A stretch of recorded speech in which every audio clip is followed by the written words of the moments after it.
Wow, isn't it great, members? With that, we as a team will continuously work hard to stay true to the core. And now I request Leena Saraf and Vaishali Lakdawala to introduce and begin today's session. Hope you all have a great and informative session today. Thank you.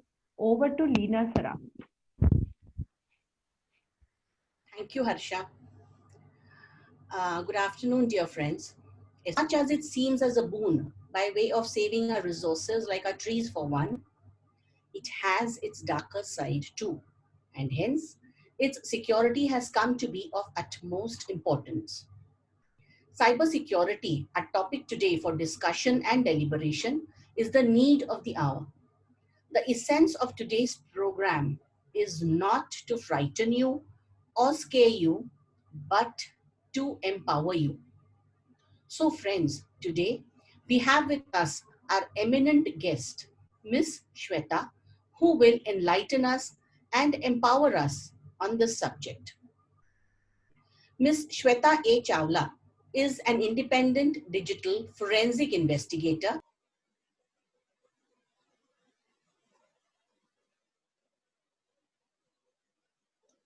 Okay, is that up and running? Yes, Shweta. Perfect. And let me just a couple of stories. The first is these are both real cases. These are both cases I have been involved with investigating. And let's say I'll spend about the first 15 minutes trying to frighten you. And I hope I am successful, because the more scared you are of the internet, the more aware you will be of its dangers. And the more aware you are of its dangers, you'll just take that many more precautions. 7 years old, she was participating in a reality show. And she did a good job on the show, to the extent that she got from round 1 to round 2, round 2 to round 3. And while she was performing on this show, one day she got a call from, she didn't get a call. The manager of the set called her and told her, look, there's a call for you, and this is the person who's calling. And the name the person used was Srivatsa Goswami. Now this girl thought, not possible, because Srivatsa Goswami was the one cricketer that she wanted to meet all her life. And so when she gets a call from Srivatsa, she is sure it's a joke. Her friends, she's sure some friend is playing a prank. And she talks to this person politely, says, thank you very much. And while this person compliments her on her work, she is happy to take the compliments, but more or less is sure some friend of hers is teasing her. Anyway, call goes off, and a couple of days, 3 days later, Srivatsa calls her again. And this time is a lot more convincing, tells her, look, I am not your friend, I'm not teasing you. I'm actually in touch with you because I think you're doing a brilliant job and I want to compliment you. And this girl effectively, well, let's call her Shama. So, sorry, Shama. So Shama effectively falls in love with this guy, because seriously, the one guy she's been wanting to talk to and meet all her life. But to start off with, she is careful, she's cautious, and she is sure it is still some friend playing a prank. Anyway, they move from calling on the manager's phone to calling Shama on her phone. And after some amount of communication with Shama over very polite lines, the conversation moves off onto Facebook, and from Facebook, of course, onto WhatsApp. And 6-8 months down, the show is over. Shama and Srivatsa are still in touch. Shama is looking at Srivatsa as being everything that she has ever wanted. And she is now thinking of, wow, I finally met the person I wanted to meet. Srivatsa is not so far behind. He seems to be talking to her along exactly the same lines. And there's also this thing where Srivatsa tells her, hey, what were you doing at E Square today? And she's not from Pune, but in this case, I'm making her from Pune. Uh, One person cannot hear me. Is there anyone else who can't hear me? You're audible. Okay, perfect. Thanks, Shama. So the first time she is told you are at E Square, Shama says, wow, how do you know? The person says, no, all my friends know about you, and my friend saw you near E Square and so told me so. This continues to the extent that every time Shama goes anywhere, Srivatsa knows. And Shama's quite surprised. She is also to some extent happy that Srivatsa has informed all his friends about her, everyone knows. Now, along the same time, Srivatsa also seems to have some sorts of trouble. So he's supposed to be an IPL cricketer playing for some team or the other. And this, by the way, is a real case, but the people's names have been changed. So while they are talking, Srivatsa says, oh, sorry very much. I've not been able to get in touch with you the last 5 days because my cell data expired and I didn't have the time to go off pitch to recharge it. So Shama says, look, silly fellow, I could have recharged it for you. So he agrees and lets her recharge it for about 200, 300 rupees. Promptly, Shama gets the money in her account. This continues for a while, and he finally convinces Shama that, well, there isn't so much she can do with her life after performing. So she needs to have an alternate career. And he tells her, look, you're all into fitness. Why don't you and a cricketer friend of mine start a fitness academy together? I will contribute, but we keep my name out of it because I'm a very popular cricketer. And they do. They set up a fitness academy. Shama invests pretty much all her savings into it. Srivatsa invests a fair amount. And all of this is handed over to Srivatsa's cricketer friend, who says, we will now buy the equipment. They've taken admissions. Equipment starts turning up until one fine day, Shama gets a call from students saying, ma'am, your office is locked. And she says, okay, wait, I'm sure the cricketer is going to turn up now. And 2 hours go by, no sign of the cricketer. And she goes, she opens the place, she realizes that the place has been cleaned out. She talks to the police, and the police tell her, look, you were an idiot. And she is not so happy by the response of the police. In any case, the police tell her, talk to Shweta. Maybe she can help. So we started the investigation along with the police, and because technically no crime has occurred, so the police can't do anything in this case. So we help her out and we are looking for Srivatsa, and we discovered that Srivatsa is a very interesting person. Through our research, we find that Srivatsa was this 18-year-old neighbor of Shama's. And they had a very interesting conversation once in the elevator where Shama's going up home and Srivatsa, the cricketer, sorry, the 18-year-old is in the lift, and she tells him, hey, how is that cell phone you are using? I just got that cell phone for a friend of mine. And this boy says, oh, Didi, excellent cell phone. Dekh lo, bilkul theek chalta hai. And I'm enjoying the cell phone. In fact, my girlfriend bought it for me. And when we finished with the investigation, we found that this 18-year-old had been doing exactly the same thing with 6 or 7 other women. And the boy was not gender specific. He wasn't gender biased at all. He had in fact started communicating with 3 or 4 men. And at that time, he was pretending to be this nice, pretty model. So the boy was good. He knew exactly what he was doing. Eventually, we found enough information that while he could not be jailed because nobody really wanted to file a police complaint because it will just get to the press and everyone was unhappy with that, the boy has effectively been blacklisted and is not going to be able to work in computers ever. The other case is much worse. This 35-year-old married man, Delhi, is in touch with a whole bunch of friends on social media. And through that, he gets in touch with one of these girls who is his classmate from school. And the classmate talks to him, and this boy, well, this man, would not have ever spoken to that girl when they were in school. He had a huge crush on her. And of course, as a 12, 13, 14-year-old, he didn't have the courage to approach her.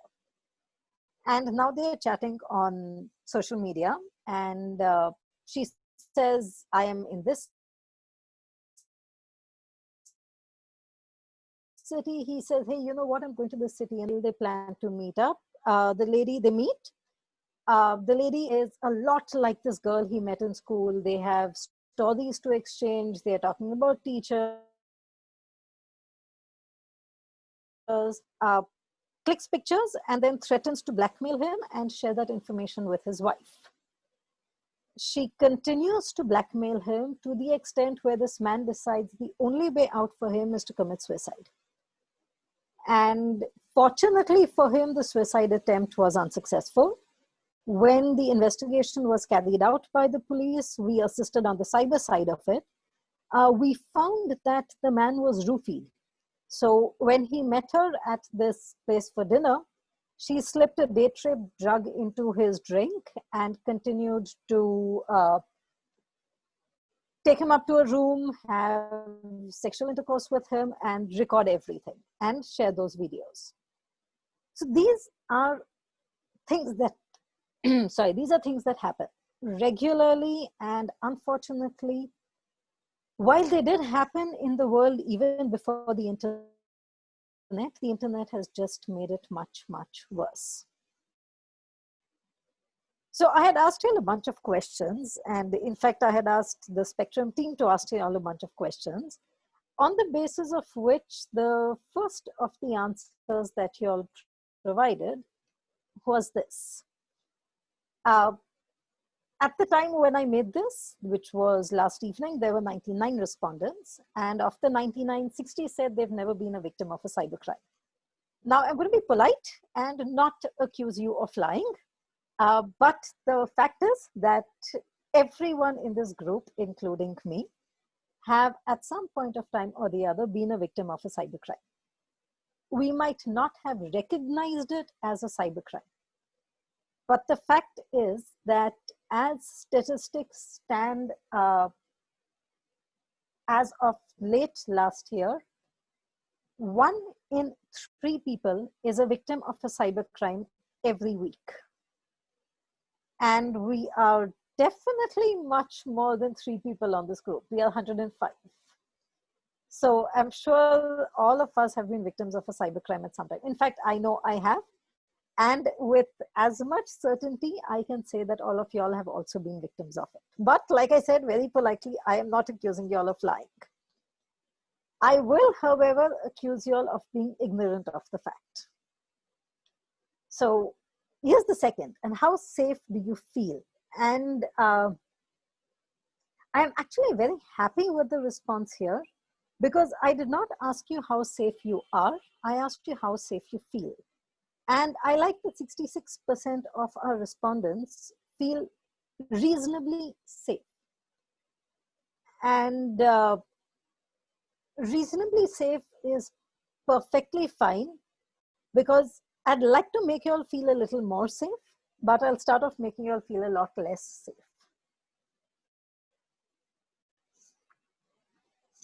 So let's ask you all a simple question. What is a cybercrime?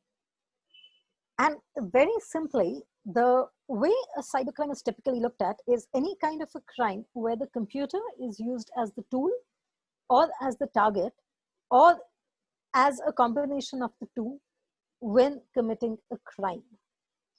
Now here, how do we define a crime itself? For me, losing 5,000 rupees is a crime. For somebody else, losing 5,000 rupees is okay, fine, pocket change. And for somebody else, losing 5,000 rupees is practically the end of the world for them. where do we draw the line of what is a crime? So a crime is an offense where some kind of harm is carried out, but it needs to be legally defined and it needs to be tangible. So mental trauma is not considered a criminal offense, even though in some cases it ought to. But much more in reality, when we talk about cyber crimes, they are not restricted to the computer being a target or the computer being a tool. Today, the cyber world interconnects with every single aspect of our life. Come on, the Arogya Setu app decided whether you could step out of your house and whether you could get within 6 feet of a person or not. And that's a digital way of deciding how we live in the physical world. It is absolutely integrated into our lives today. We don't order food on Zomato. We don't go to the railway booking counter anymore. I don't even know if you can today go to the airport and buy a physical ticket. So,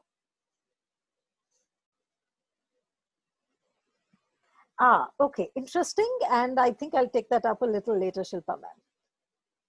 So the fact is that when we are talking about a cybercrime, it's something that just exists, resonates, and is something that we experience even without knowing that we have been a victim of a cybercrime. So something as simple as the spam mails that we receive regularly is a kind of a cybercrime. And in fact, by law, that is a punishable offense. So in fact, certain other kinds that we would like to categorize as a crime are not legally offenses, whereas spamming is absolutely a crime. And each of us gets, what, 10, 20, 30 spams a day regularly. So this is the internet. And this is, we were basically playing a very scary game of hop, skip, and jump, making sure we don't tread on something dangerous. We aren't always successful. So could I actually have the first poll question here?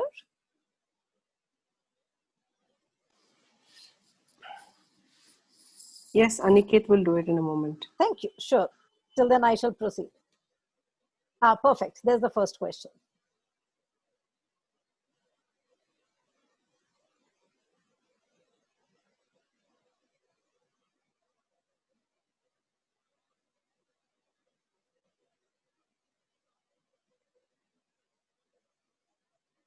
I wonder if I should also participate. I think not.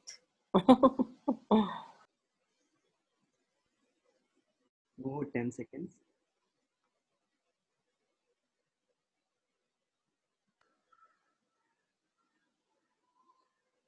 Request everyone to participate.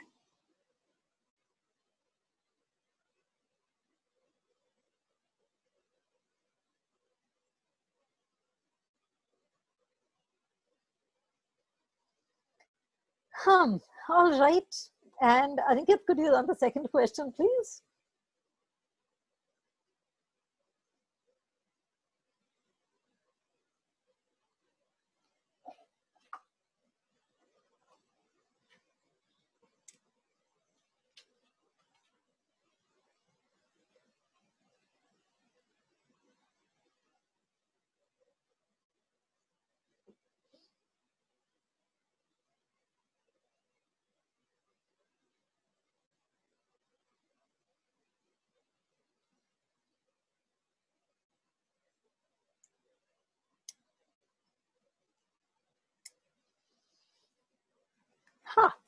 I actually like this answer. Right. Thank you, Aniket. So to the first question, have you changed your password in the last 1 month? 89% said no, and which is a very bad thing. The reason being that a password can be broken in a maximum of about 2 weeks, 2.5 weeks, given the kind of attacks that exist today. But I really like the response to the second question, because 42% of you do not use the same password. And I am so glad, because one of the greatest reasons why your passwords get broken so often is that the same password is used multiple times over and over. And your social media accounts have the same passwords, your banking accounts have the same passwords, your email accounts have the same passwords, or permutations and combinations thereof. And those passwords are always, unfortunately, some kind of personal information, which is awful. So I'll tell you something about your passwords before I go into what else we know. Your passwords are, as long as you are, I will tell you how to do that. So as long as you're working with multiple passwords, multiple accounts, I'm sure you're going to have this problem, which is what Usha ma'am has asked. How on earth do you remember your passwords? And it's a major nuisance. I will agree with that. One solution is let your browser remember the passwords for you. Second solution is use the same password as often as possible. But here's what I know about your passwords. Almost all your passwords will start with a capital letter, will contain a word, will contain some sort of a symbol 3/4 of the way down the password, and most often its last 2 characters will be a number. That number will be something that is very personal to you, very specific, most often a variant of a date of birth. And now that we know all of these things, all we need to do is look at your social media posts. We know when your date of birth is. We know when your mother, father, sister, brother, husband, wife, child has their birth date. We know when your dog and cat have their birth dates. And I'm sure enough people put up pictures saying, hey, it's my doggy's birthday. And yay, I have been to enough dog birthday parties, lovely cake. But the fact is that cyber criminals are looking for this information. And we also give out so much more information. We have this post saying, hey, lovely, I have a vacation. I'm on a vacation, which fortunately for the last 6 months has not happened. Some thieves I know are very unhappy with that because they say, chori karne ke liye ghar pe koi na koi hota hi hai. So they're very disappointed, but it exists. The second is, and that's the much more dangerous portion, particularly when we are looking at people between the age of maybe 8 and 21.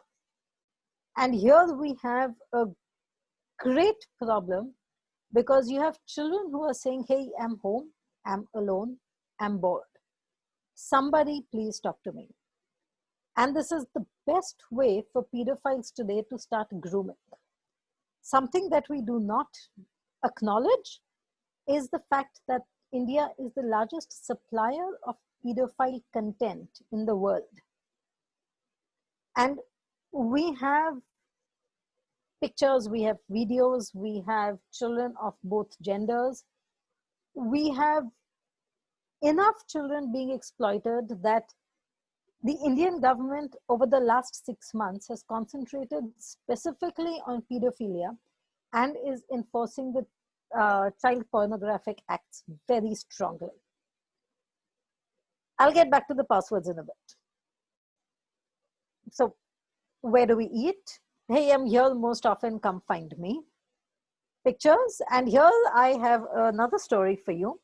I have a friend whose house was robbed, and when the thief was found, there were 2 interesting things that the thief did. The first was when the police allowed me to meet the thief took one look at me, says, hi Shweta madam, kaise ho?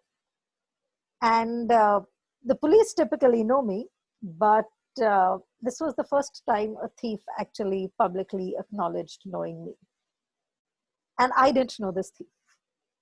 The reason the thief knew me was because there was one post on my friend's social media which had a picture of me. And we later discovered that this thief was good friends with my friend. And they used to chat and they used to communicate. And when we introduced her to the thief, he says she didn't recognize him. The thief was very disappointed because they were chatting the night before. And this was a thief who had been in touch with her for about 2 years or thereabouts. He had a list of what to steal from her house, a detailed list of what to steal from her house. And he knew what he should pick. He had a checklist. He kept checking off items as and when he was stealing from her. And one of the other great dangers is geotagging. We keep geotagging everything intentionally or unintentionally. And I'll show you a few tips of how to get rid of this information a little later.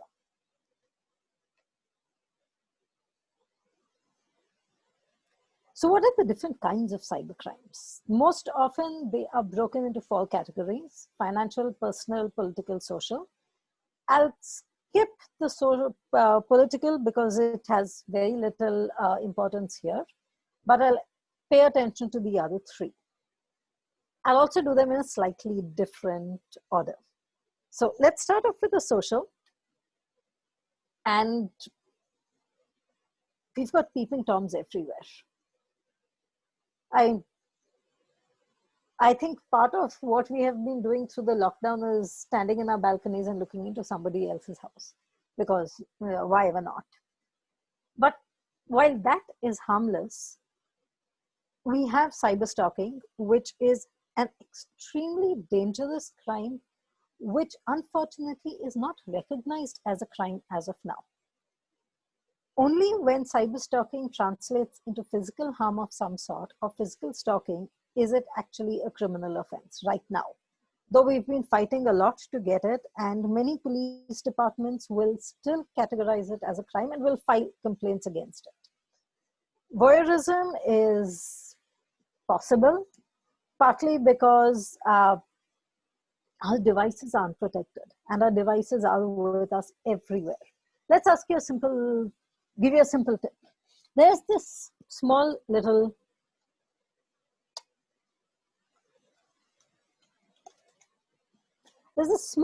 thing. It's tiny. This is a slider. You put it on your camera. It doesn't matter whether it's your cell phone camera or your computer camera. And all you need to do is slide it and your video's off. Slide it again and your video is back on. And it's a very simple device. It doesn't matter now whether your laptop screen is pushed down. It doesn't matter whether you take your cell phone with you everywhere you go. At least you have some way of making sure that even if your cell phone or your laptop is compromised, your videos are not going to be shared. One of the first cases of cyber crime in India was voyeurism and was registered under Section 67 of the IT Act. This was a landlord who had put web cameras all over the house of his tenants. And these are problems that exist.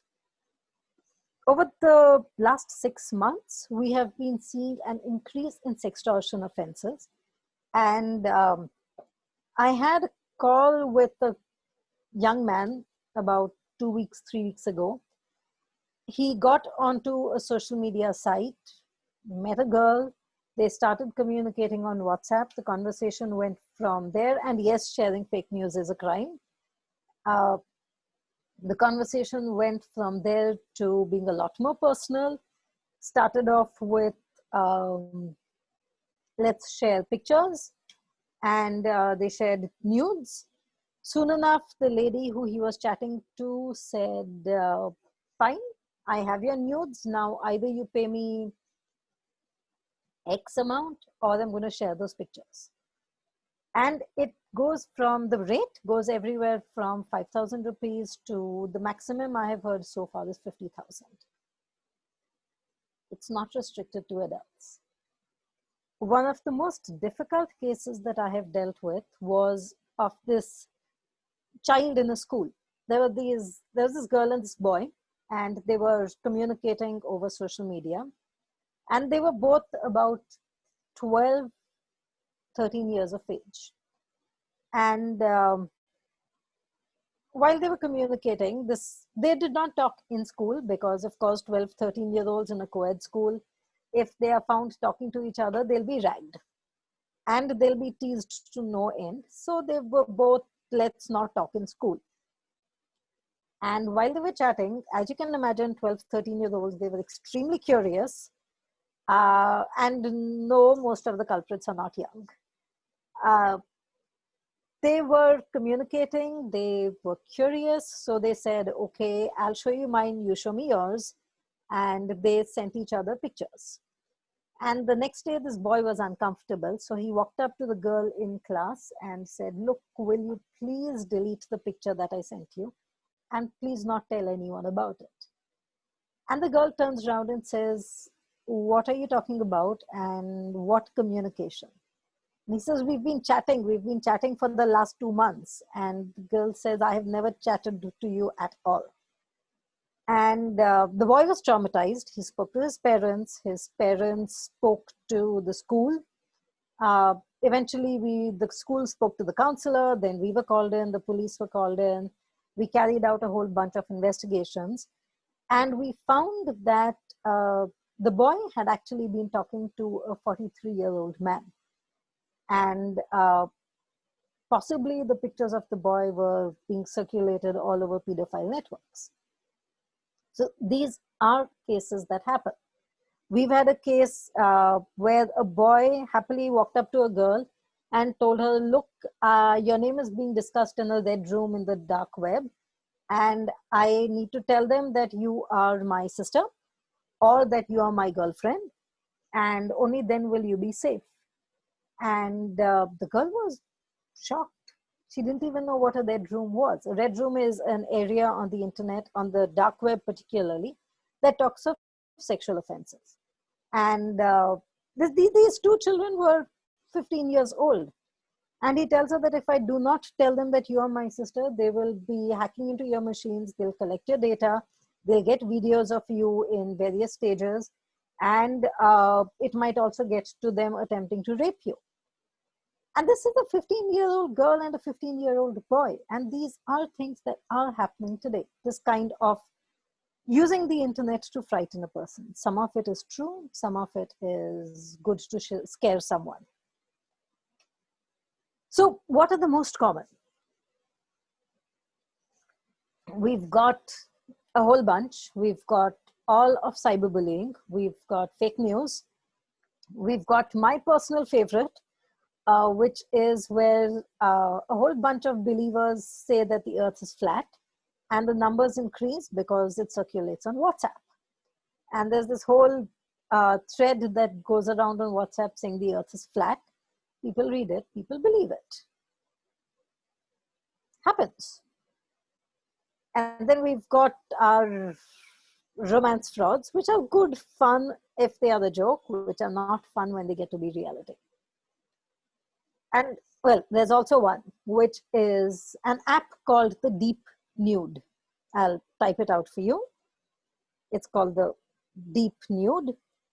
It's an app that's available on the internet. And thanks to Deep Nude, you can put a person's picture up, strip the clothes off the person, and you have a full-length nude. It's run with artificial intelligence.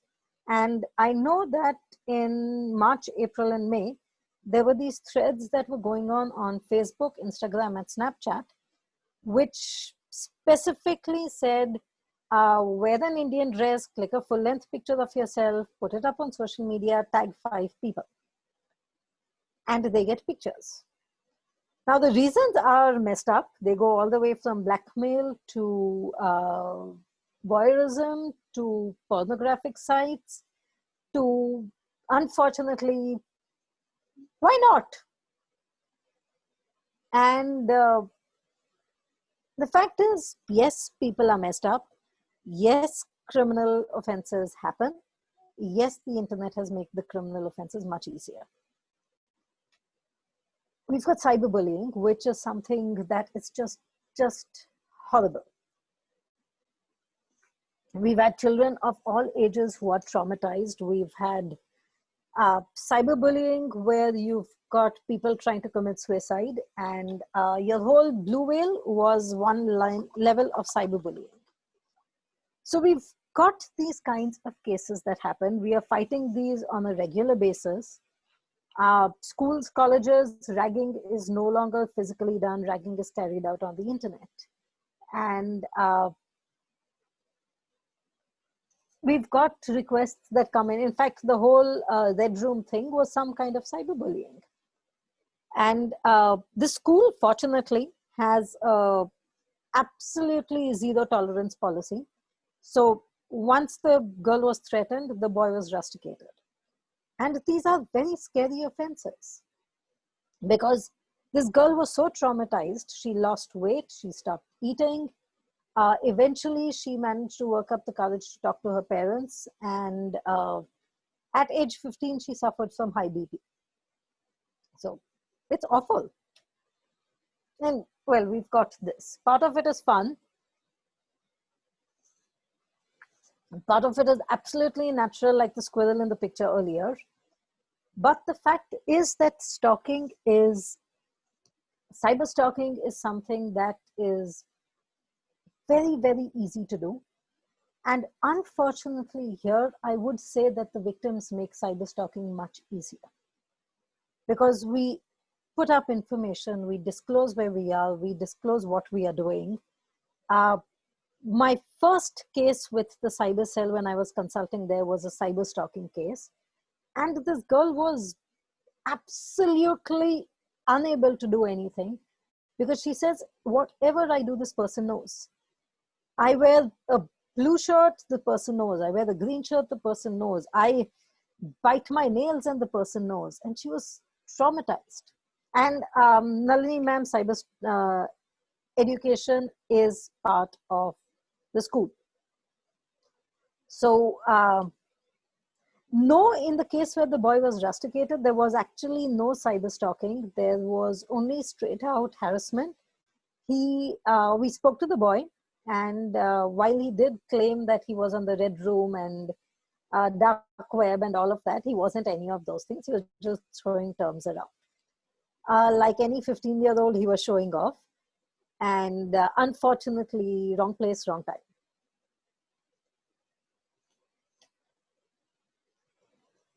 Trolling is something we see all the time. In fact, right now we are seeing it with a whole bunch of actors.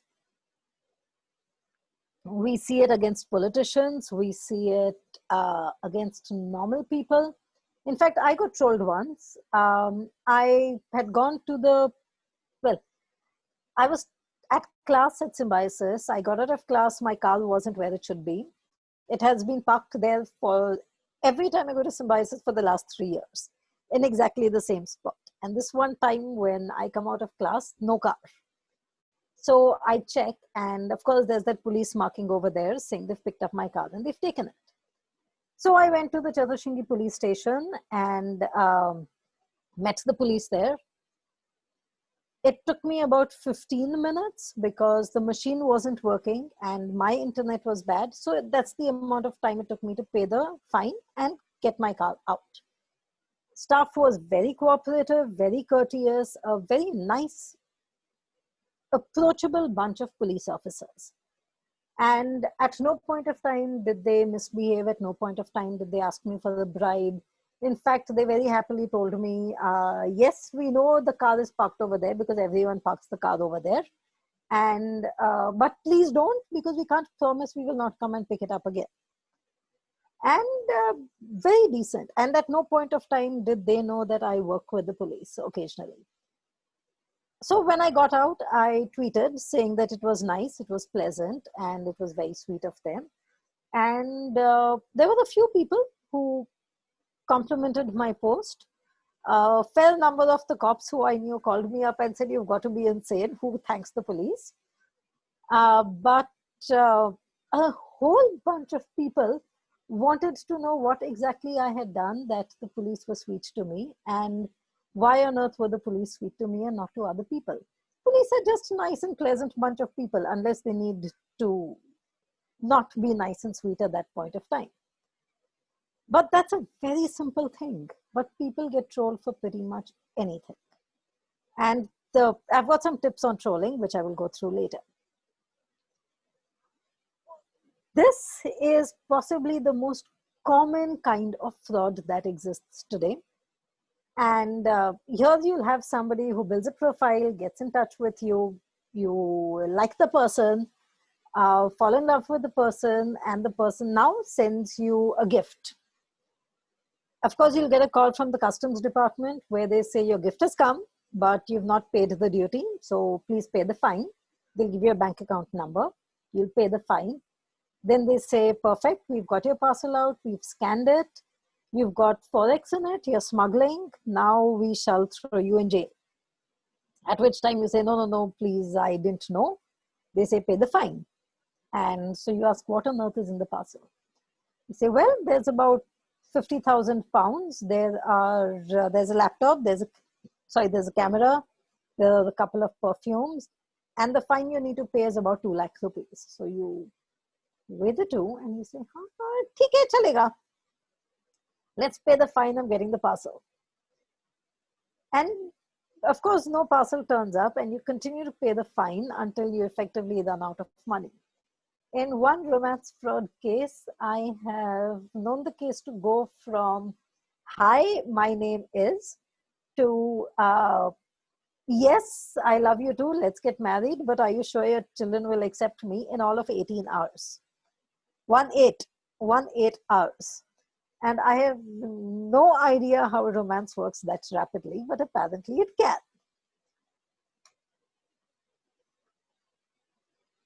And then we've got our financial frauds, which are the OLX fraud, which often tells you, I'm calling from the Indian Army, I want to buy your refrigerator. You say, theek hai, bhaiya, come buy my refrigerator. And they say, yes, but we need to do the whole payment process. There are documents that need to be filed. And when you hum and haw about it, they say, aise kaise? आदमी पे भरोसा नहीं है, हम तो आपके लिए सब कुछ करते हैं, and other such emotional drama. No Fauji I have known ever goes into any such stories. So there's that. You've got your Paytm one where you've got the KYC, which of course expires, and they'll offer to help you fill in your KYC. In the process, they'll get you to download what is called a remote access software. Once you download the remote access software, they have 100% control of your device. It is as good as you using your device. And then when your OTPs come and you say, yikes, my bank has been deducted with some $20,000, 20,000 rupees, 3 transactions off, and you go and file a complaint in the bank, and you go and file a complaint with the police, neither will accept your complaint because technically now no crime happened. You gave your password. Well, you didn't intentionally give your password, but you gave your password. And the same thing happens with when we don't read our OTP messages properly. There was this girl who was supposed to have a transaction of 99 rupees, 99 rupees and 99 paise. And when the message came to her, the message didn't have a full stop. So there was no decimal point there. So instead of 99 rupees 99 paise, her transaction was for 9,999. And of course, because she gave them the OTP, the bank said, sorry very much, your fault. So there are problems that happen. So how are these crimes committed? We use one of 4 things. We'll scare you. We'll use power. We'll give you something in exchange. Or we will romance you into it. And when I say we, I include me because sometimes we do this as part of an investigation. And we will do this. No, we are not actually, well, tricksters are not always one step ahead. Tricksters just use multiple ways and means to get people to fall prey. The fact is, most human beings are nice. Most human beings would like to believe in something. And perpetrators just take advantage of it. So this is how it goes. We'll establish contact, we will gain trust, we'll attempt the exploit. Once it is successful, we will go ahead with the baiting, and then you'll have your full-blown crime. The same thing happens with your social engineering cycle, which is where I don't use any tool. I just convince you to do something. And I will ask you to do a particular thing, like the whole Snapchat, Instagram thing which says, put your picture up. Put your picture up, full length picture in a sari. Let's feel nice because we are locked out. Shamim ma'am, which is the safest app? I am sorry, I am not going to be able to answer that, because I would say they are all as good or as bad. And you can take your pick, whichever you would like to call it, good or bad, but they are all effectively in the same boat. So what do we do? How on earth do we protect ourselves? The first, remember, once you put something up on the internet, the moment it goes online, it is completely out of your control. So if you do not want some information made available, don't put it up on the internet. Don't share it. And here I mean anything. I mean WhatsApp, Instagram, Facebook, Gmail, it makes no difference. The moment you put something up on the internet, remember that at some point of time, it will be compromised. So don't say anything. Something I tell my students, and the youngsters are always excited about putting stuff online. They want to say what they think. Something I tell them is, wait 30 seconds. Type out your message, wait 30 seconds. If at the end of 30 seconds, you still want to post it, post it. But the fact is that most often in 30 seconds, we've already changed our minds. And we read the message again and we think, grammar's not correct. Let's change the text. And by the end of it, it's like, it's just not worth posting yet. So wait 30 seconds before you put something up. If at the end of it, you still want to, go ahead. The second, don't trust the online persona. How do you know what you are seeing? How do you know what you are seeing? You might end up with this situation. And this is a picture that I have used, I don't know, for 15 years now. Ever since I have been teaching cybersecurity to people, this is a picture that I have always used. Nothing I have found explains it quite so well. You don't know who you are dealing with. You can't see the person. And even if you can, we've had so many instances now where even where I think I am talking to somebody on a video, that's actually a video playing on a video. So I can, well, at the moment on my screen, I can see Vaishali ma'am. And for all I know, Vaishali ma'am is a picture of her that's stuck over there, a GIF. It blinks sometimes, it moves sometimes, and it's not really her. We don't know what we are looking at on the internet, and we trust it without thinking. Don't accept free stuff. Or when you're accepting free stuff, know that it could be dangerous. Because it can be dangerous. We have no clue. It might be extremely dangerous. It might be something very scary. So one of my relatives for a long time did not understand the whole concept of the internet and did not understand the whole concept of the computer. And he would download anything that he found, including opening spam mails. He would open his spam box, he would open spam mails in it, and he would look at it. And then once in a while, he would send me a message saying, I have got this software I have downloaded. Do you think it is nice? And eventually one day his machine died. So when we scanned it, we found that it had only close to 3,000 malware in it. It had so much malware that I actually handed over the malware and the entire data of it to a whole bunch of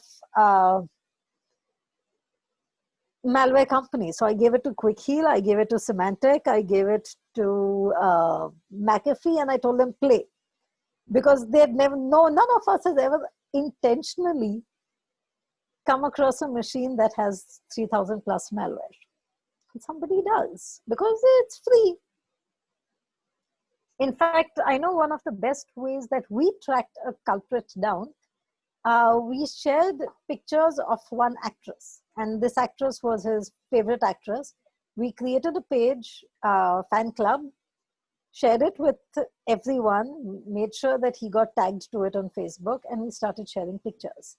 And he downloaded those pictures, and we got his IP address. So we do. Remember this, it's not always Tom and Jerry. And while Tom never really succeeds in harming Jerry and never really actually means to harm Jerry, that's not the case on the internet. You don't know why the person is following you. So how do you deal with trolling? It's a reality. So first, if possible, don't react, don't engage with the troll. If possible, ignore it. So in the case where I was getting trolled, I just switched off Twitter. For 48 hours, I didn't access it. Because I also realized two things were happening. One, that when I was looking at the messages, I felt the need to respond to each message immediately. The second is where a message was not exactly polite, I felt the need to attack the person. And I don't know the person. The moment I start attacking the person, that person's going to just get worse. So I finally switched Twitter off and said, forget it, I'll deal with it 48 hours later. If at all you need to engage with your troll, don't be offensive, be polite. Don't be aggressive, because psychologically it has been found that the moment we start typing things in capitals and we use bold and we underline it and all of that, it gives the impression that we are yelling. And somebody who's reading it responds in the same manner. So if you do need to engage with your troll, think. Be very careful of what you say and why you say it. Otherwise, it's just one very great whirlpool that we keep getting into. If things get bad, if you've done all of these things and it's completely beyond your control, first report it to the platform. Get your friends to report it to the platform. If possible, and if you're being trolled by multiple handles, report each handle. Get the information, take screenshots, take all of that information to your local cyber cell. Also, there is this Government of India site which allows you to register the complaint over there. They will pass it on to your local chowki. Any kind of a cyber complaint, it doesn't matter. They also have a specific link that is for crimes against women and children. So if at any point of time, and here's something that if you come across child pornography, it makes no difference whether you share it or not. If it is found that you saw child pornography and did not report the offense, you are a culprit. It is absolutely mandatory by law that child pornographic content has to be reported. So it just is essential. If you see it, you report it. It makes no difference whether, I mean, of course, if you're forwarding it, it just gets much worse. And there you become a perpetrator as well. But otherwise, if by any chance you come across child pornographic content, you report it immediately. And if your social group on the internet, on whichever community you are a part of on the internet, whichever social platform it is, if you are getting trolled, they can help. That's something that we've done on the forensic group on Twitter and on Instagram. If one of our members is getting trolled, and we do get trolled pretty often,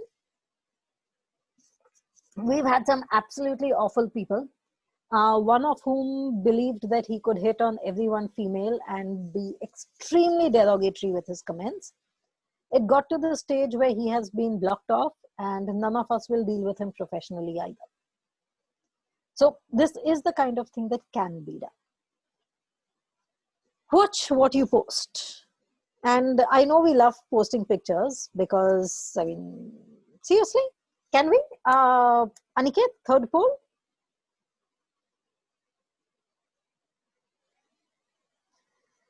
So actually trolling is two things. It gives you a sense of power and it gives you a sense of entitlement. That's basically the only reasons why people troll.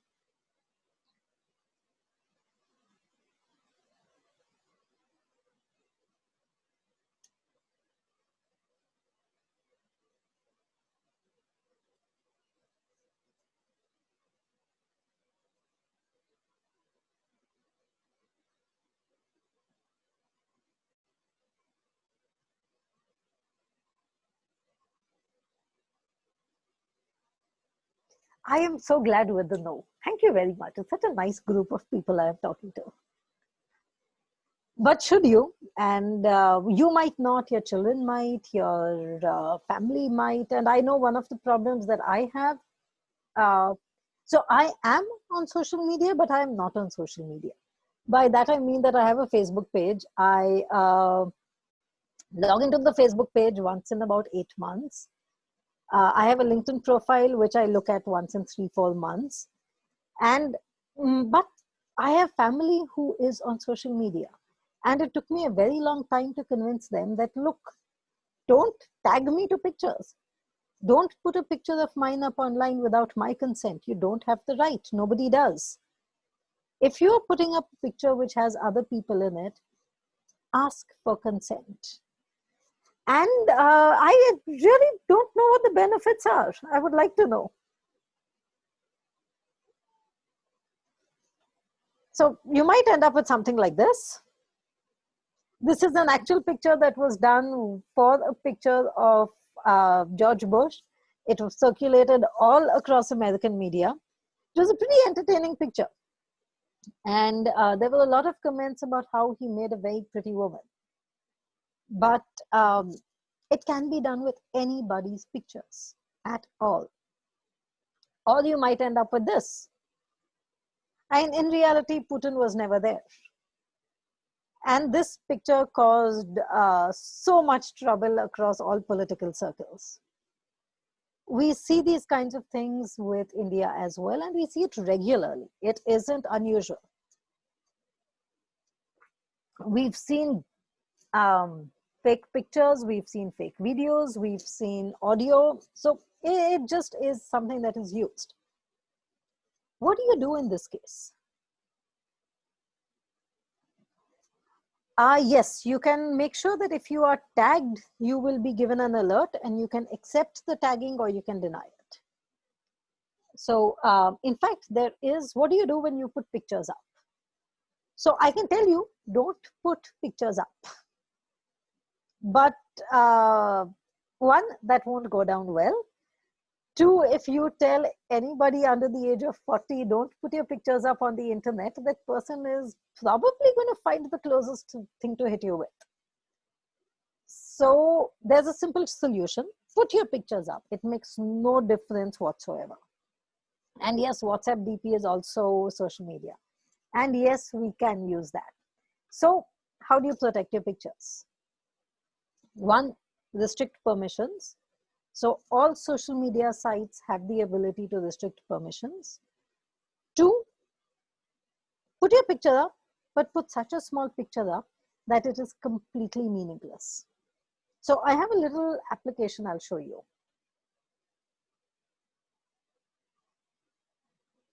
It's a small little application called Fast Stone Image Resizer.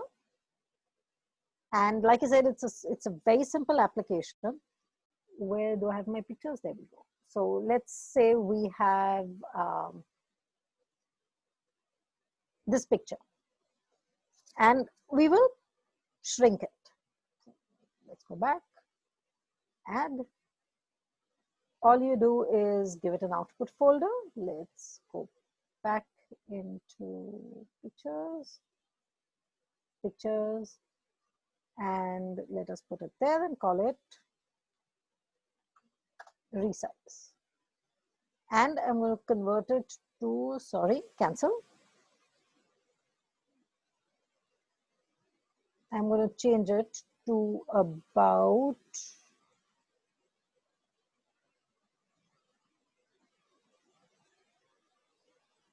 let's make it 10% its original size.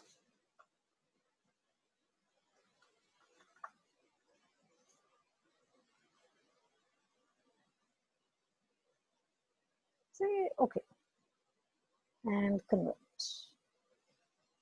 Yes, please.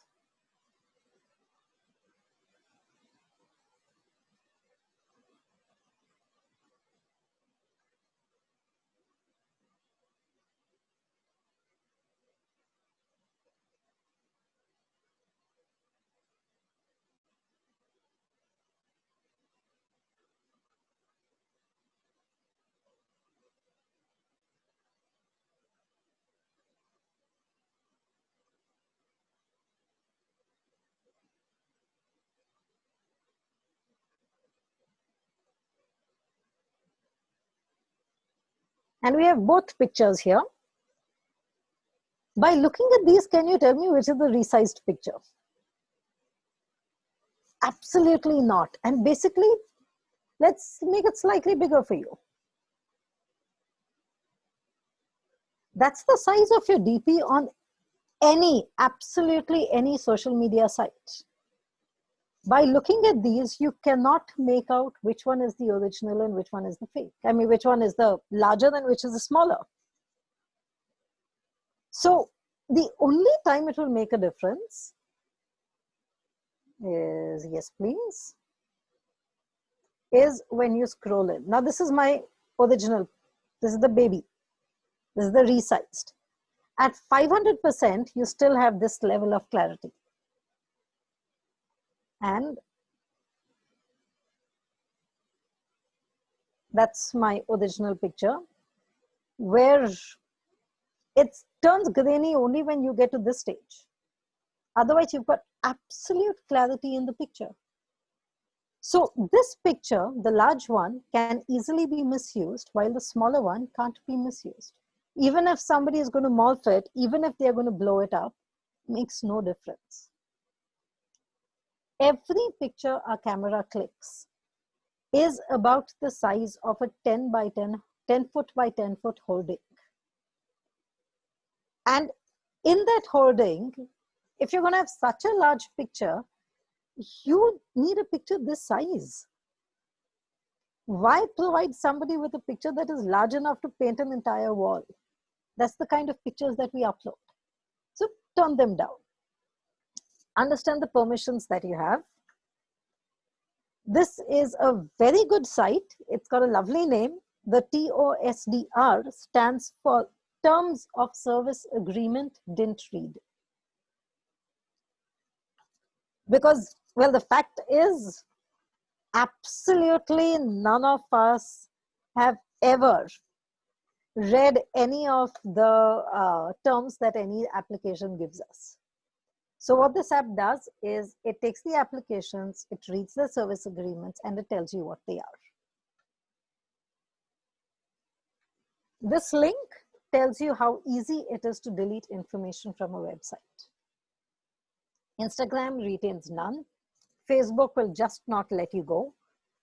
And the fun part with both Instagram and Facebook is they have a deactivation period. And if you log in within the deactivation period, the clock starts from 0. So we've got this lovely app. It's called O&O Shut Up. It's a very rude name. It's a brilliant little application that basically checks the permissions that you have on your Windows machine only. This works only for Windows 7 and 10. And it allows you to have all sorts of, so most people cannot go into the settings, make the changes in the settings, and make sure that the changes are correctly implemented. What this app does is it just gives you a checklist and it tells you this is what we recommend you do it. So we make the changes. The only problem here is every time Windows updates, this will reset. But the nicest part, this is a brilliant way to get Cortana to shut up. Because Cortana, like Alexa and Siri, is always listening. So this is a lovely way to get it to keep quiet. And update your system. Again, Windows, unfortunately. This is a simple application which checks what you have and it will update it for you. So all you need to do is select what you want and it will update those. These are very, very easy. They don't need any technical understanding. They don't need you to talk to somebody like me. They don't need you to call in your tech person. In fact, they don't need anything at all. All you do is you run this. Secure your email. And please, most important. So something I would like all of you to do right now is go to the site called haveibeenpawned.com and type in one of your email addresses.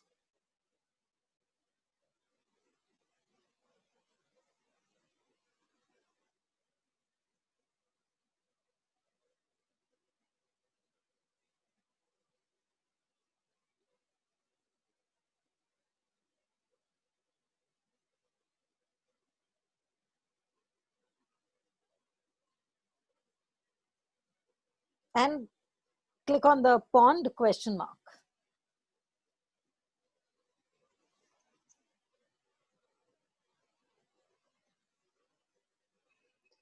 Shama, I've taken my hour 15 minutes. Can I get another 10 minutes more, please?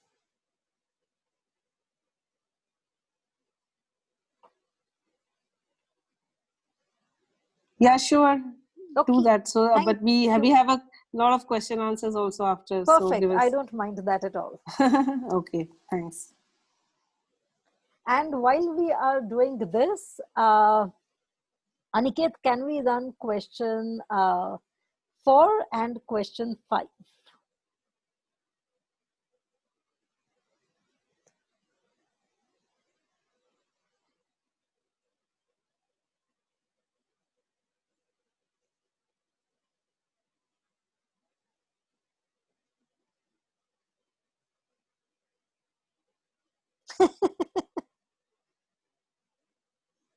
Okay, so for many of you, it's turned red. And if it has turned red, it's not a problem. It just means that at some point of time, your email account was part of one of the large breaches that occurred over the last 3 or 4 years. If you have not changed your password in the last, I'd say, year, please go ahead and change it. That is all that you need to do. There is nothing more that needs to be done. Also, if you have used the same password over multiple sites, change the password. That's basically it. No, you can subscribe if you feel like. So I have subscribed. All they ask you for is your email address. And should your email address ever be part of a breach, they'll send you an email saying it's been part of a breach. Like June, there was a major breach that happened with Dunzo. You know the Dunzo delivery app?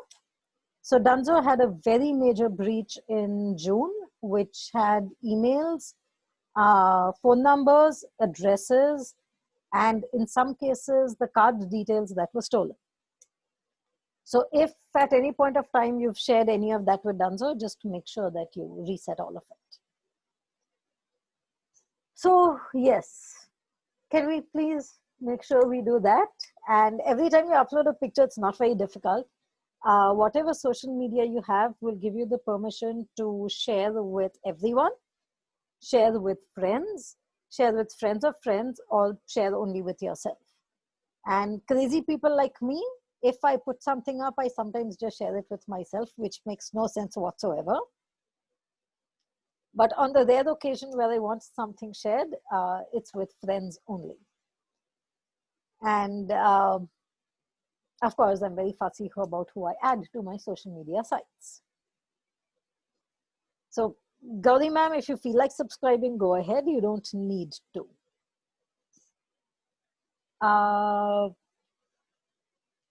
Shamim ma'am, I'm not sure which slider you are talking about. So if you could be more specific. And Aniket, can we have the next one as well?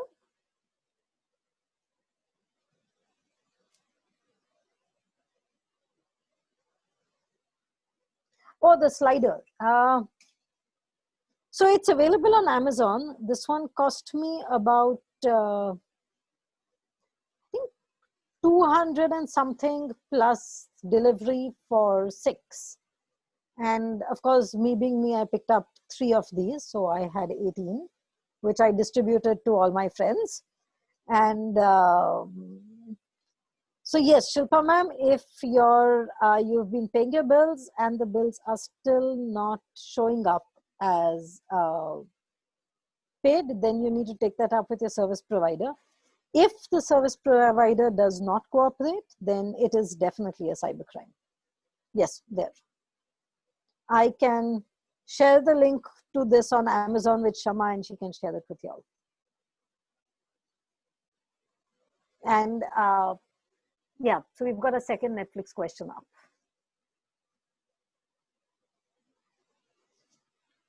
Let me make a note before I forget it.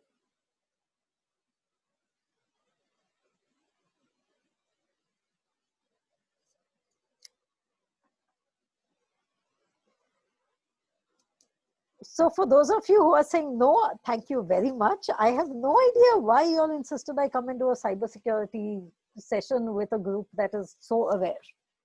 But for those of you who don't and who are sharing it, please avoid using your bank email accounts for any other kind of activity. So like I said, if you've been on Have I Been Pawned and it's turned green, good for you. If it turns red, don't panic, change the password. That's all that needs to be done. Breaches will occur. There is nothing that we as individuals can do to protect against these breaches. All we can do is that if a breach does occur, we respond. So when you receive an email and you're not sure if it's authentic or not, you can use this website to see whether the email account actually exists. And if it does, then not very difficult. So how to create a good password? Simplest way is make sure that the information is personal and the information is private and it is something you're likely to remember. So 1, nobody said it needs to be a password. It can be a sentence. 2, happily convert a sentence into a password. I'll show you one later. And if one has just one email address, then there's nothing that can be done. But in today's state of cybersecurity, I would recommend making another which is used only for banking. So if it's a good website, good for you. If it's dangerous, then they'll tell you. And I'm concentrating on Gmail today because 1, Gmail is the most invasive. 2, Gmail also provides us with the maximum settings of how to protect our accounts. And so Gmail. So go into your account. In fact, I will show you a couple of things. Let's go back to...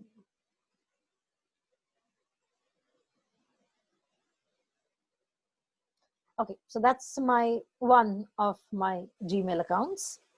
And just so you know, we've got, Facebook claims that it has close to 85 million fake profiles. And those are only the ones that have been reported. So yes, Google Authenticator is brilliant. If anybody is using it, please go ahead and use it. So manage your account and it will get you to this page where it will ask you what you want done. go into data and personalization. And again, it's going to ask you. So Google will keep track of every search that you carry out. So if you've ever carried out a search for anything, Google will keep a track of it. If if your Gmail is linked to any device, it doesn't matter whether it's Android, Apple, Windows, whatever it is, if it is Gmail and if your location history is enabled, Google will tell you exactly where you went. They also make it seem very nice by telling you, hey, we'll tell you exactly where you were on a particular day, but it's invasive. There's no question of it. What is much more interesting is that Google personalizes ads for us. I've kept it on, and I know many of you will have seen that you are having a conversation about something and the ad pops up. And the reason for that is twofold. One, if you have your cell phone around you, makes no difference which platform the cell phone is, the mic is on all the time. So your cell phone is listening 24/7. As long as its battery is on, the cell phone is listening. Otherwise, how else is it going to know when you tell it, hey Siri or hey Google or hey Cortana or whatever else they are called? It needs to hear. So it hears, it eavesdrops, and it listens to everything that you do.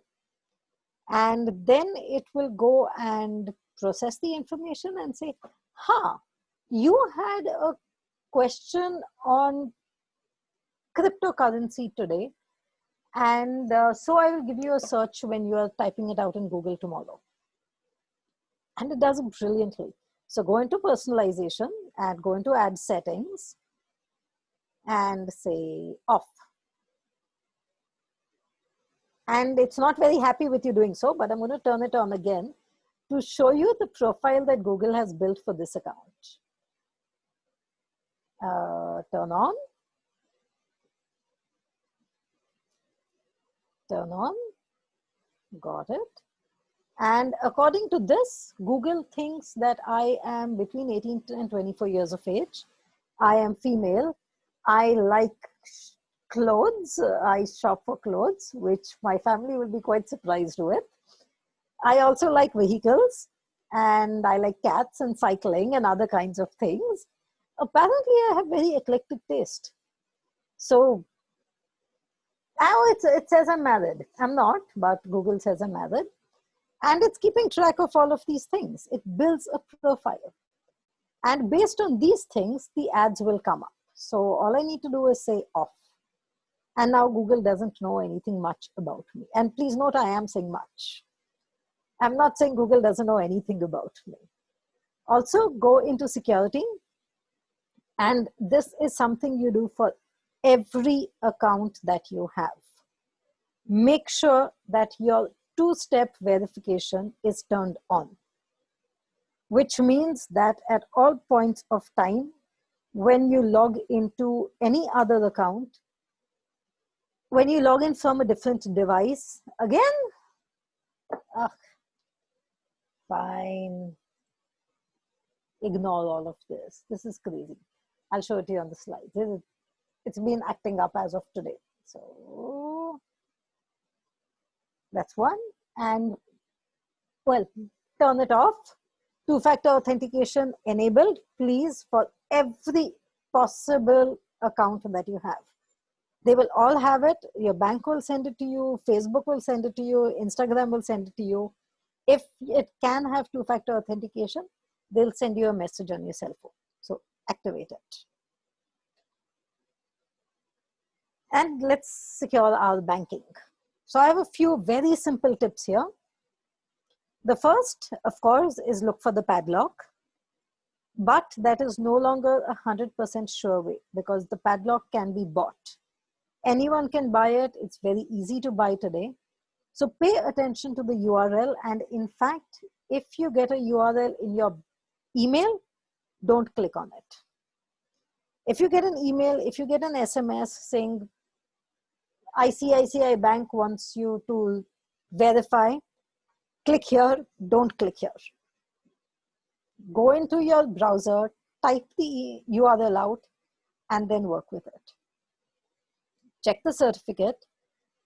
It's not very difficult to check the certificate. It's also not very easy. I will show you how to do it.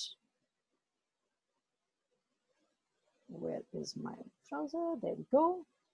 And I'll show it to you for Google. In fact, I'll show you a couple of other settings. In this case, I'm using Chrome. You don't have to, but let's go into privacy and security where it says Kilo certificates.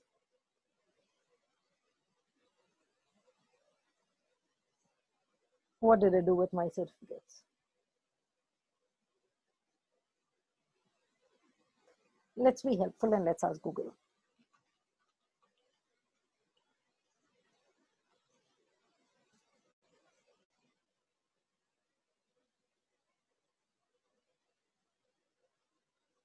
Nope, not there. Let's go back here and up. There we are. Okay, so first, what cookies do you allow? So you have to, otherwise your site will not open. So say yes, but if you are comfortable with it, ask it to delete your cookies every time you switch off. So you will need to put in your password each time, but at least you know that if somebody else is using that page, they won't be able to see it. And if you are browsing on multiple sites, they won't be able to get your other activities.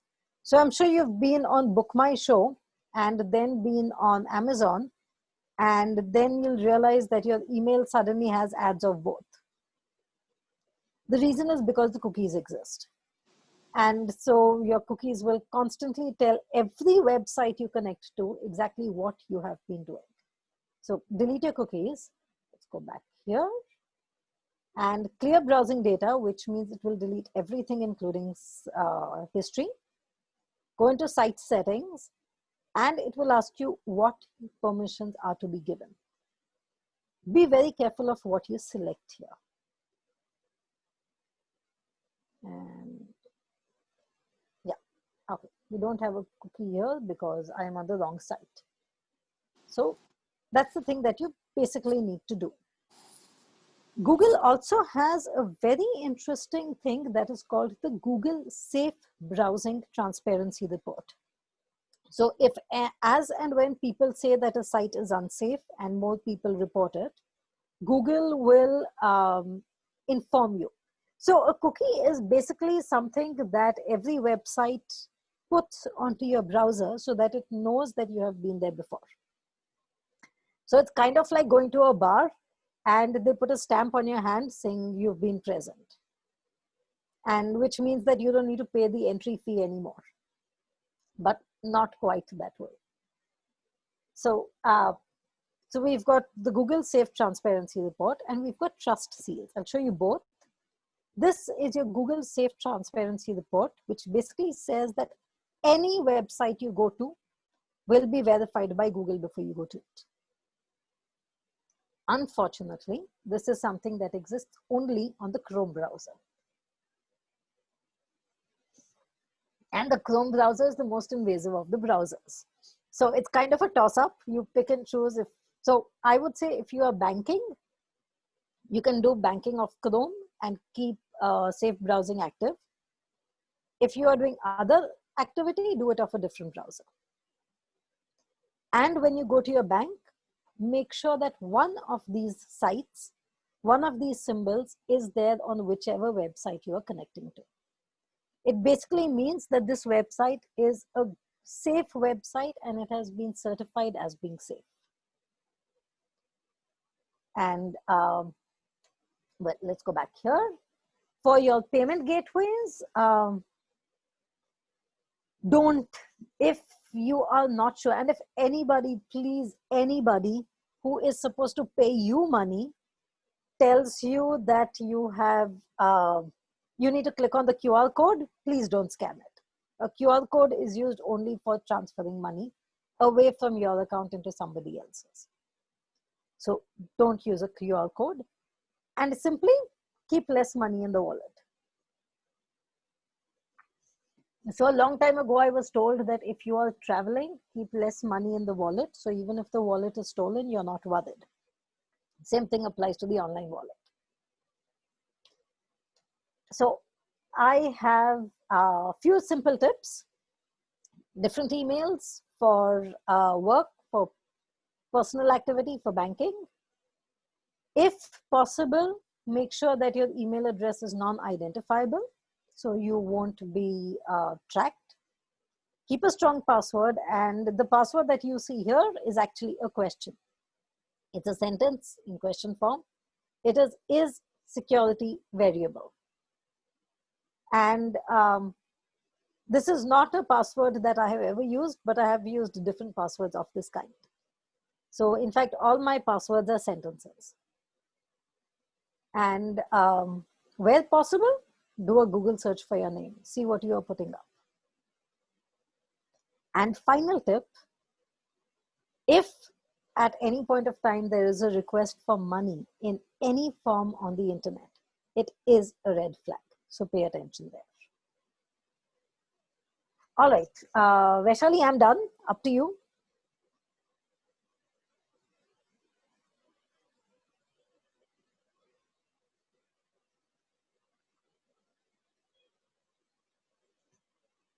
Vaishali? Oh, sorry. Can I take 1 minute more and run the last poll, last question? Yeah, do that. And we can answer the questions in the same time. Done.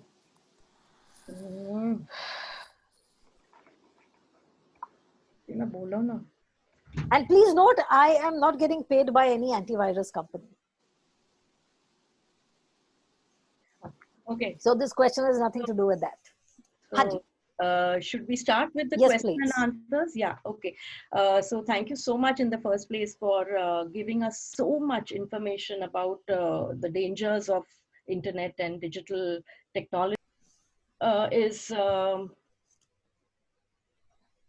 Going forward, finding partners, casual dating, or connecting with people of similar interests will happen mostly using the online platforms. So what are the precautions that we can take to make use of the tool and not be conned? One, anticipate that you will be conned. Okay. Two, while I am very happy with 40%, I'm very unhappy with 60% of the people. And I'll tell you why in a bit. But back to your dating sites.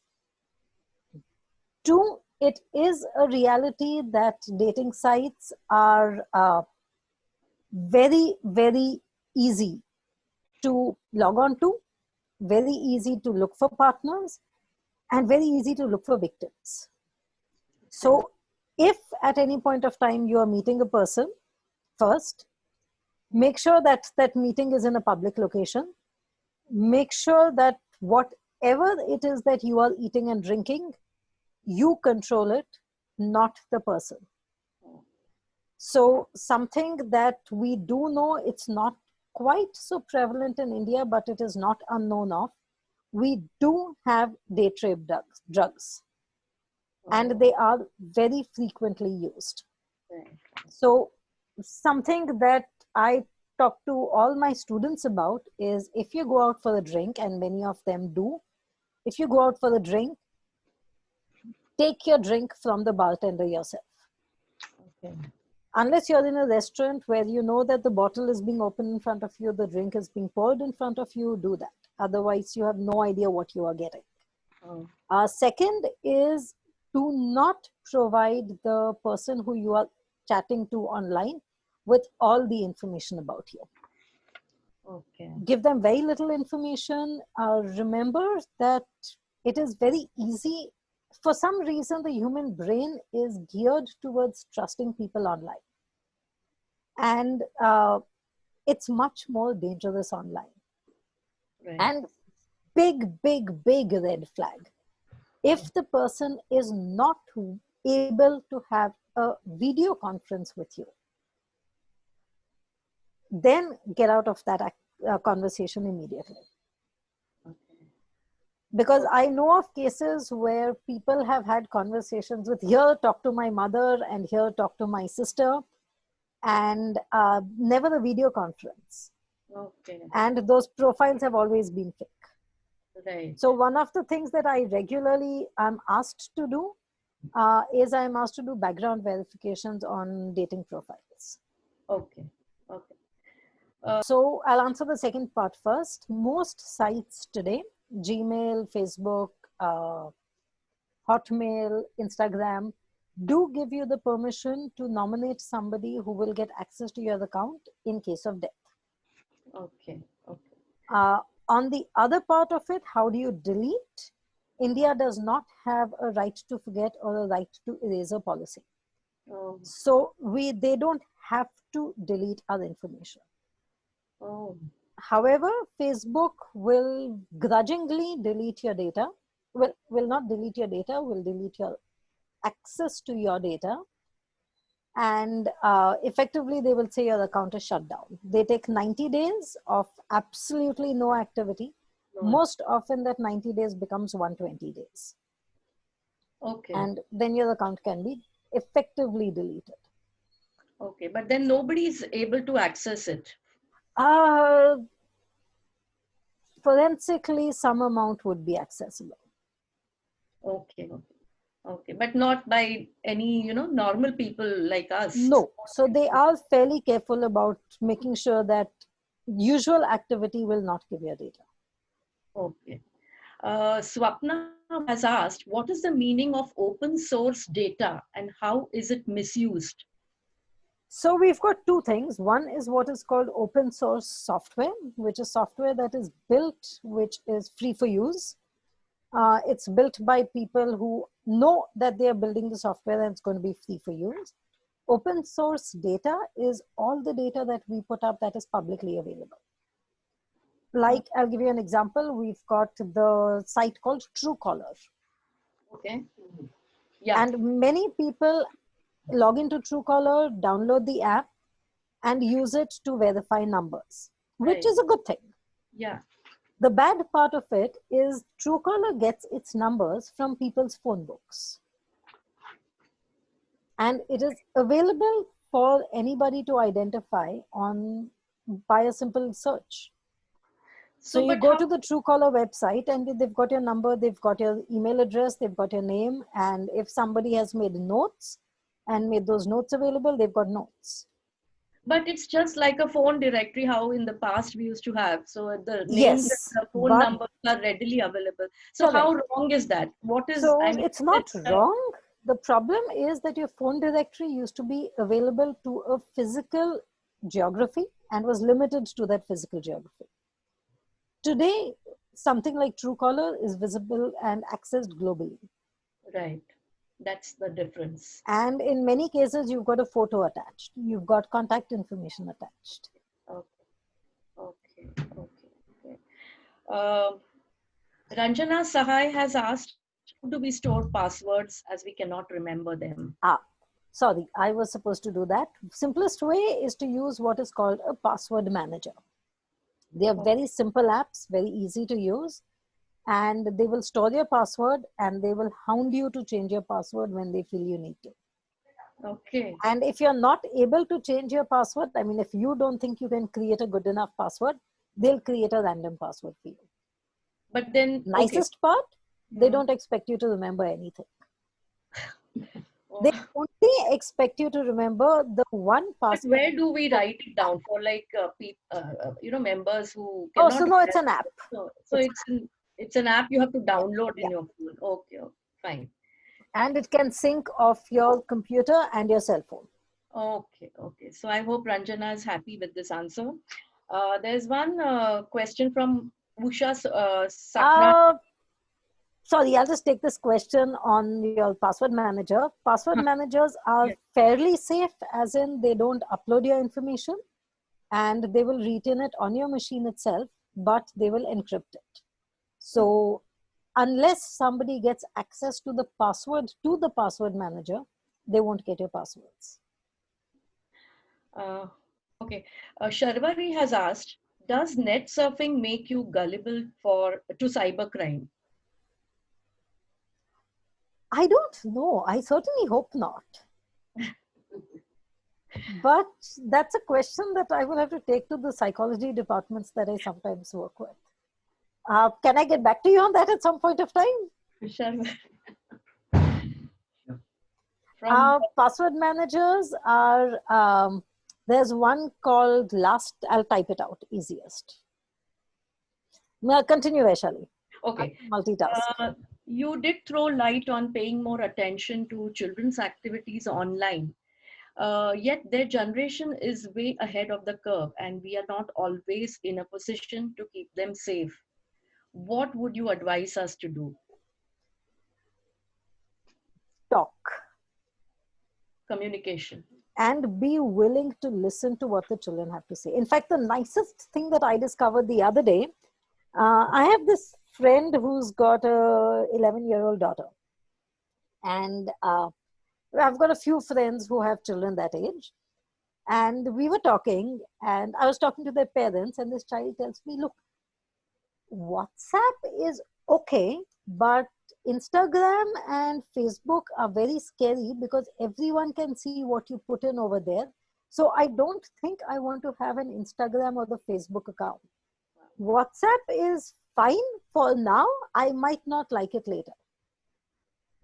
And I was very happy because one, this is an 11-year-old.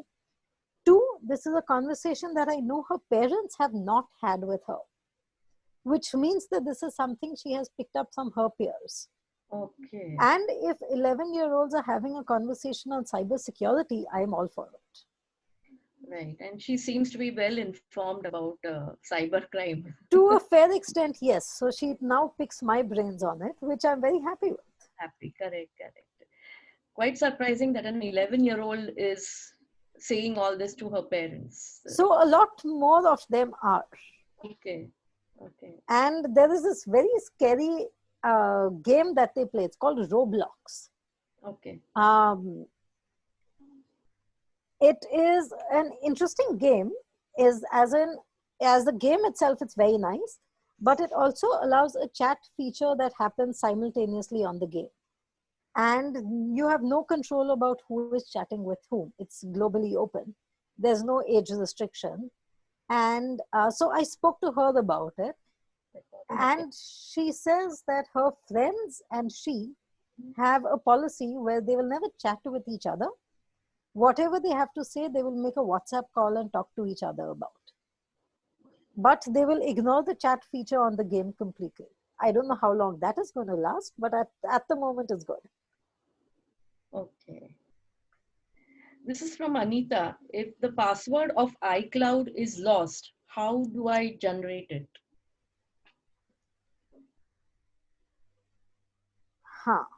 Not very easily. I know that Apple is a pain in the neck about passwords and giving you access to your cloud again. They'll ask you for a lot of verification questions. If those pass muster, then they'll give you access. They have a policy in which it can be done. No, we can't shut off the mic on the phone. It's hard-coded. Okay. From Mahima Mehra, WhatsApp messages are all recorded like we are heard on news recently. So what is safe? Nothing is safe. She's written, typed it out here. So part of it is that there are forensic reasons why data is available. Part of it is there are legal reasons. But yes, it is true that once something is on a computer device, forensically we can recover it. So the case that is being discussed, I am sure is going to be the Sushant case, and the data that was recovered was deleted. But yes, we can recover deleted data again. As far as what is safe, it depends on who you want to keep it safe from. And if you're looking at government interference, it exists. Government espionage is a reality. If you're looking at site interference, so big company interference, it's much worse than government interference today. And so it actually depends on who you want to keep it safe from. Okay. Please, Mahima Mehra So, from Mohini Karkare. She has, yes, yeah, you were saying something? sorry, there is a question on virtual apps Yeah. and virtual platforms, and they are reasonably safe. And yes, I don't see any reason why there should be a gender bias when it comes to cyber criminals. We have a fair number of women cyber criminals. Wow. From Mohini Karkare, she would like to know, would you please explain guest accounts instead of admin/root? Oh, sorry. When we say admin/root, we mean it is the primary account that your system comes with. And that account will have full permissions to do anything that they want on that computer. Which means that if you have a virus that gets into your primary account, you are much more vulnerable because it is that much more vulnerable to data attacks. Whereas if you have a guest account, your attack is going to be isolated to the guest account activity only. And at the most, all you do is you delete the guest account and you're safe. So that's what I mean by guest versus admin root. And many new cell phones also come with the ability to create a guest account. If you have a smart TV, then yes, it is recording activity. And if you have a smart TV with a camera, please cover the camera. Oh, okay. At all times. Yes, please. Unless you want it switched on, then you unveil it, use it, and that works. Not okay to do on your phone when you are using an open network like in hotels or at airports, etc., public spaces. So when you're using their Wi-Fi, So free no Wi-Fi, banking. no banking. As far as possible, no personal communication. If you're using something like WhatsApp, that's fine because WhatsApp gets encrypted as soon as it leaves your cell phone. But your email might not. So, but there are so many people using their laptops and working at airports and all these places you see. So they must not using the free Wi-Fi. They must be using the... even if you do, and if you use something that is called a VPN, a virtual private network, which is an application, I would suggest if you're going to use a VPN, use a paid VPN. Don't use a free one. Okay. Free ones, again, collect your data and sell it. Okay. If you're using a paid VPN, then you can go ahead and do whatever you like. It makes no difference if you're on a public Wi-Fi. Oh, okay. If you are on a public Wi-Fi and you're not using a VPN, then it's very dangerous. And yes, Gmail is encrypted. Oh. And the fingerprint usage depends on the app. So some apps are safe, some are not. Install like Quick Heal and McAfee and all these. So a free version is not very effective. Part of the reason being that a free version gets the viral signature, so it starts recognizing malware only about 15 days after the malware has been recognized globally. The paid version gets the updates as soon as they exist. Okay. And a paid antivirus is no longer just an antivirus. A paid antivirus incorporates many other security measures into it. Oh, okay. So it's definitely worth the cost. Much better, yeah. Okay. And for cell phones, in fact, they are really cheap. They are about between 350 and 450 rupees for the 1-year license. 1 year, okay. There was just one question: is Zoom safe? If you want a yes or the no, I can't give you that. If you tell me, is Zoom safe in comparison to something else? Zoom is as safe as any other video conferencing application. Okay, fine. How does one make sure our kids are not harmed by the internet? How does one safeguard their safety?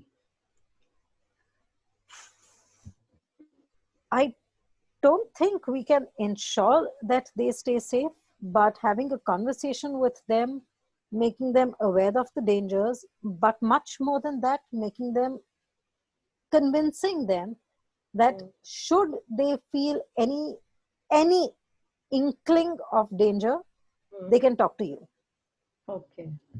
and that you will get the correct authorities involved. Okay. Okay. There's one, where do we go to complain when a financial fraud has taken place? And uh, relevant to that is, which government authority or governing body should we reach out to in case of a banking fraud, credit card fraud, data breach or leaks, blackmailing using social media info, digital wallets, and e-commerce frauds? Okay, so that's a whole bunch of different Yeah, agencies. yeah, exactly. So, For financial frauds, first you contact your bank. If it's a credit card fraud or a debit card fraud, block the account. Uh, Once that is done, complain to your local cyber cells. acha. If you don't have a local cyber cell, you can complain to the email address that I had, the website that I had shown you all earlier, Yeah. and it will get transferred to your local chowki. Okay. Once an FIR is registered, take that document back to your bank, and your bank will take cognizance. It But it takes happened in typically, my case. Yeah, sorry, and it happened in our yeah, case, my case. There was a credit card fraud twice, not once, but twice. oh, And the yikes, okay. bank, we had to follow with the bank Oh, for yes, that has to months, be done. unless you keep following and you have to go and sit there with them and you have to So, get out from them. So it's a painful thing for the person. yes, Yeah. and the worst part is the RBI ruling has categorically put the onus of payment on the bank. So the RBI has said that if a credit card fraud happens and the user is in no way complicit, so the user has not shared information, then the bank has to pay the user back. Exactly. Now the banks don't want to do that. Yeah, they So don't the want. banks make sure that they make the process so difficult that the Because user, unless the user is very persistent, we have the to be user won't follow up. correct. So Yeah. that's one.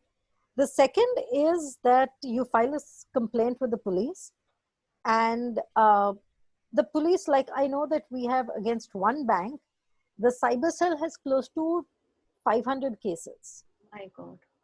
and the bank is not cooperating. So they've finally convinced the victims to file a consumer case against the bank. And then the bank started helping out. Long drawn process. Long drawn process. In case of blackmailing and those kinds of things, straight out the cyber cells. Cyber cells. Okay. And okay, now there's one very different kind of a question, nothing related to personal crimes. Makes This no is difference. countries are spying on leaders, important and influential, high profile individuals to track activity and get important info. Talks are happening about hybrid wars, data mining. Did the app ban really stop data collection of citizens of India? Tell Nope. us about how this works. Why are security rules not made watertight? And how can these breaches happen at such a large scale? So, okay, that's a very interesting question. And can I please get a copy of that question? Because that Sure. is something the next time I take a class for the political science students, I'll discuss with them. Yes. Uh, Please send it to you. Primary reason being, first, and here I'll be very specific about India, we don't build applications. India absolutely does not manufacture in the IT front. So we always need to, we will either copy parts of an application, or we will use the applications that are internationally available. Whichever country manufactures an application, that country is going to be able to access the data of that application. There's no question of it. And we know for the fact that data from Facebook, from Instagram, from all of those are always shared with the US government. On the same front, the hardware is manufactured mostly by China or by Taiwan. And because there is no testing done of the hardware, we don't know how robust the hardware is. Now, as to why the security policies are not robust enough, the security community has turned blue in the face asking for improvements in the policies. There is no political will. And we would like I'll give you an example. A few years ago, we had proof that the Xiaomi cell phones were collecting data and were storing that data on a server in China. There was a person from Taiwan who was a researcher from Taiwan who was going to present it at a conference in India. Xiaomi filed a case against the conference and categorically said that the data that is available is private to its users. But at no point of time did Xiaomi say that they did not have data. So while he was not permitted to disclose the data, everyone knew that the data was available, and we all knew what kind of data was available. We filed a very strong petition with the Indian government saying, please do not permit Xiaomi phones to be sold in the country. The government went in the other direction and permitted Xiaomi to set up a manufacturing plant in India. So I am not really sure there's if I one should more. say any more. Okay. Okay. I'll share I this think question with you. Definitely. And one last question I would like to ask you. And this is slightly, fun or personal, you can say. Some information about you. Everybody wants to know that how did you get interested in this field? Internationally, is there a case that has everyone baffled? Can you share info about some challenging case and how you cracked it? And have you come across women criminals? And Yes, I've come across women criminals. have you got scammed or had a close shave? These are supposed to be taken very lightly. All right. So no, I can answer all of these. I normally discuss all of these things with my students. So let's take them in a different order. How did you get interested in this field? Well, when I was growing up, I have always been technically capable. As in, I like technology. I've worked with my hands. I have understood technology. And, but my problem was that I did not want to get into programming. So I did 1 year of engineering, got bored, very, very, very bored. I ran away from engineering. I was preparing for the IPS, so I moved off into history. So I've done my graduation and my post-graduation in history. And while I was finishing my post-graduation, I had this epiphany which told me that I don't take orders. I am very bad at accepting orders. So realized IPS was a very bad job option. And when I thought about it some more, I realized that it wasn't the uniform, it wasn't the bureaucracy, it wasn't the power. What I really wanted to do was investigate. Okay. And that was about 2005. And in 2000 internationally, the first cyber lab came up, forensic lab. 2000 also, India had its IT Act.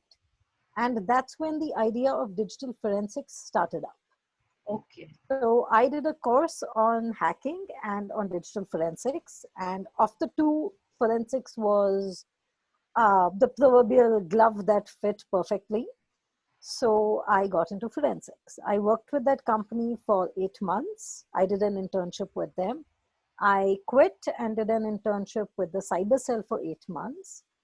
And then the cyber cell kicked me out and told me, go start your own company. So, which is when I started my own company. 2005, I think. 2005, 2006 is when I started my company. Okay, okay. And yeah, since then I've been working in forensics. I've more or less taught myself the domain of forensics. because when I started off, we had less than a dozen forensic practitioners uh, across the country. Actually, in cyber forensics, we had only one. So it was pretty interesting. Okay. Next question was, have I ever had a closed shave with a cybercrime? Yeah. Yes. I am sure that my systems are attacked frequently because I deal with classified data in all cases. But on a more personal front, when my family was very keen that I get married, they made a profile for me on a matrimonial site. And one of the characters on the matrimonial site was this gentleman whose son was supposed to be a manager in one of the state banks of India. And they, of course, spoke to my family and said that, actually, spoke to my family and said, we like the girl, we are going to get her married, etc., the usual drama. And they said that they would drive down from Goa to Pune to meet us. And they were apparently en route to Pune when they claimed they had an accident. They called up my mother a few times, told her, sorry very much, we will be late. Then it went from, we will be late to, we are in trouble and they are asking us for money. And then it went to, please, we need the money. So can you please transfer some cash? And my mother's not dumb. And my mother spent enough time listening to me. So she said, not a problem. Hi, whoever that was. No. Sorry, I'm so sorry. Oh, no, not a problem at all. We are effectively done with all the problematic areas. So we can have No, move her around. she's 20. She's 20. Oh, then she can happily stay. And so anyway, my mother happily chimed in and told them, don't worry, Shweta is at the cyber cell right now. And whoever these people are in whichever part of the country, the cyber cell will transfer the money to them. And then suddenly there was pin drop silence from them. So we investigated the case and we found that the SBI Goa claimed that they had received about 30 complaints about this person who was not an employee at SBI Goa. In fact, he was not an employee anywhere in SBI. Further investigation found that those people were calling us up from Pune. And we tracked the phones down. The police finally caught those people. And they were the young bunch. There was, one of them was 18.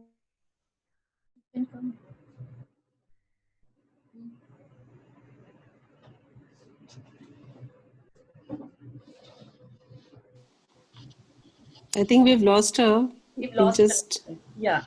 I think we should wait for a few seconds. just, yeah, just, she's just messaged that this. Yeah, it was good fun. I think we'll have to.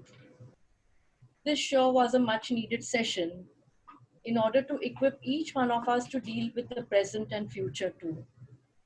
Friends, now as we have come to the end of today's program, I take this opportunity to express our gratitude to Ms. Shweta Chawla for conducting this program with a lot of facts and figures and real life cases of cybercrime. Shweta has indeed equipped us well to be able to recognize, understand, and deal with cybercrime from now on. And so, on behalf of Spectrum Ahead, I once again would like to thank Shweta for accepting our invite to talk on this much unknown topic. Here, I would like to urge everyone that please do share this information with your family to spread more awareness. It is very needed. I would like to thank our Spectrum member Manju Prasad for connecting us with Shweta. A big thank you to all our dear members who have attended today's session. Present amongst us today are also some of our Spectrum Advisory Board members. I thank them too for being present today. Many thanks to Mr. Aniket for giving us the technical assistance to conduct this Zoom meeting. Last but not the least, a huge thank you to the entire team of Spectrum Reboot 2020, as all have been working hard to bring this program to you. I would like to mention to our dear members here that we shall be sending all the information of today's session on your emails as a ready reckoner for you in case you may have missed out on any points during the session. Once again, a huge thank you to everyone. Thank you so much, everyone. Thank you, Shweta. That was amazing. Thank you. It was